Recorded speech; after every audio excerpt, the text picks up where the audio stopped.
Cerita Ande-Ande Lumut dari Jawa Timur.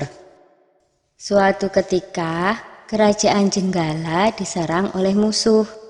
Ketika perang semakin sengit, permaisuri raja yang bernama Putri Dewi Sekartaji melarikan diri dan bersembunyi ke sebuah desa yang jauh dari Jenggala. Untuk menjaga keselamatannya, ia menyamar sebagai gadis kampung. Dewi Sekartaji tinggal di tempat Nyai Intan. Nyai Intan adalah seorang kaya yang mempunyai 3 putri, yaitu Kelenteng Abang, Kelenteng Ijo, dan Kelenteng Biru. Oleh Nyai Intan, Dewi Sekartaji diangkat anak dan diberi nama Kelenteng Kuning. Setelah keadaan di kerajaan Jenggala kembali tenang dan aman, sang pangeran mencari jejak istrinya. Ia pergi dan menyamar menjadi seorang pangeran yang sedang mencari jodoh. Panji Asmarabangun menyamar dengan nama Ande-Ande Lumut, lalu membuat sayembara. Dalam waktu singkat, berita sayembara itu tersebar jauh hingga ke desa si Kelenteng Kuning. Kelenteng Abang, Ijo, dan Biru mendengar kabar sayembara itu. Mereka sangat senang dan ingin mengikuti sayembara itu. Kita harus berhias agar terlihat cantik dan memikat sang pangeran, kata Kelenteng Abang. Benar sekali, kita akan memakai pakaian dan perhiasan yang paling bagus, kata Kelenteng Ijo.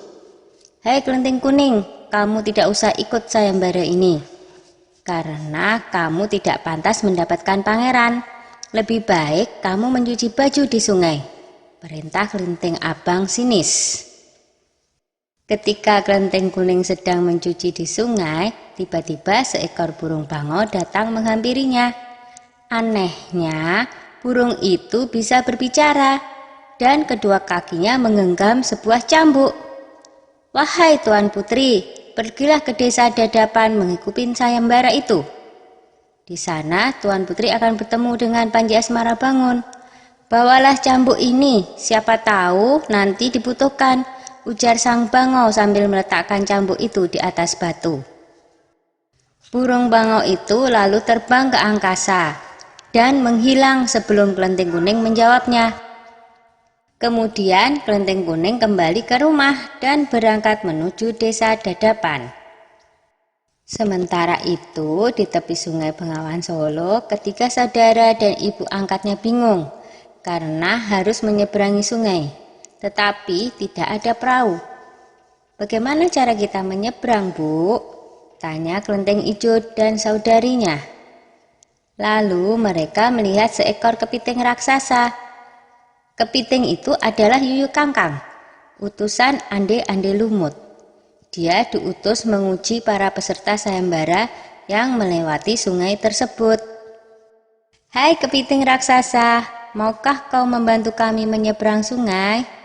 Pinta Kelenteng Abang. Yuyu Kangkang tertawa lebar.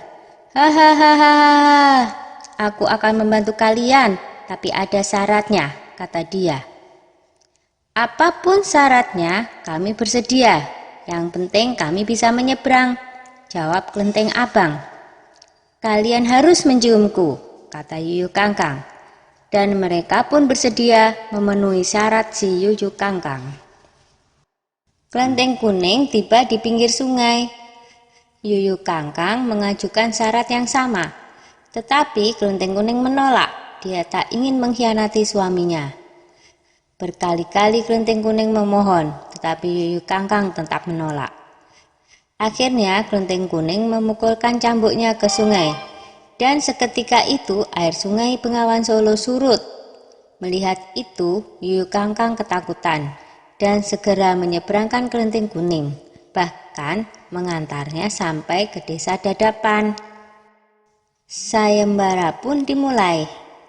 Secara bergiliran, Kelenteng Abang dan adik-adiknya menunjukkan kecantikan mereka di hadapan Ande-Ande Lumut.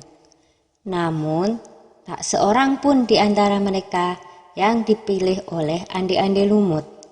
Ampun pangeran, hamba mohon, terimalah salah satu putri hamba, iba Nyai Intan.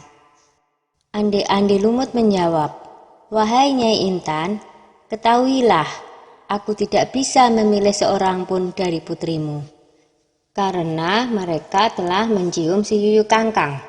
Sambil menunjuk kelenteng kuning, pangeran melanjutkan, aku memilih gadis ini karena dia telah lulus ujian, tidak mau mencium si Yuyu Kangkang. Nyai Intan dan ketiga putrinya baru sadar bahwa mereka ditolak oleh Ande-Ande Lumut karena tidak lulus ujian. Kemudian Ande-Ande Lumut membongkar penyamarannya dan mengatakan bahwa dia adalah Panji Asmara Bangun. Kelenteng kuning sangat bahagia karena bertemu lagi dengan suaminya. Sudah ya cerita Ande-Ande Lumutnya, jumpa lagi.